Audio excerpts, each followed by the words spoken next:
भगवान से कुछ भी मांगना भगवान का अपमान करना होता है। कभी आपने ये सोचा है कि आपने कितनी सारे प्रार्थनाएं की होगी, लेकिन आज तक कोई प्रार्थना पूरी नहीं हुई?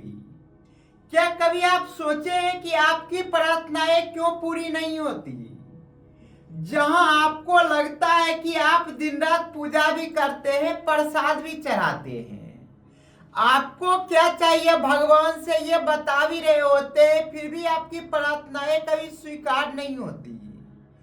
तो इसका कारण सिर्फ इतना होता है कि भगवान में आपकी कोई कभी श्रद्धा थी ही नहीं। श्रद्धा का मतलब ही होता है निस्वार्थ भाव से कुछ भी करना। पर आपने निस्वार्थ भाव से कभी भगवान की पूजा की ही नहीं। आप जब भी भगवान की पूजा करने जाते हैं तो आप कोई ना कोई डिमांड रखते हैं कि मैं आपकी पूजा कर रहा हूं, तो बदले में मुझे आप ये चीजें दीजिए। एक और आप ये कहते हैं कि भगवान को हर चीजें मालूम होती है, भगवान मन की बातें समझ लेते हैं। वही दूसरी ओर आप ये कह रहे होते हैं कि भगवान आप मुझे ये चीजें दे दो।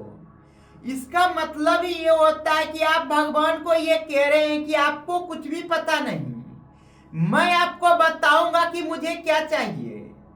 इसीलिए तो आपकी प्रार्थनाएं कभी स्वीकार नहीं होती, क्योंकि आप भगवान को अपमान के दहलीज पे लाके खड़े कर देते हो।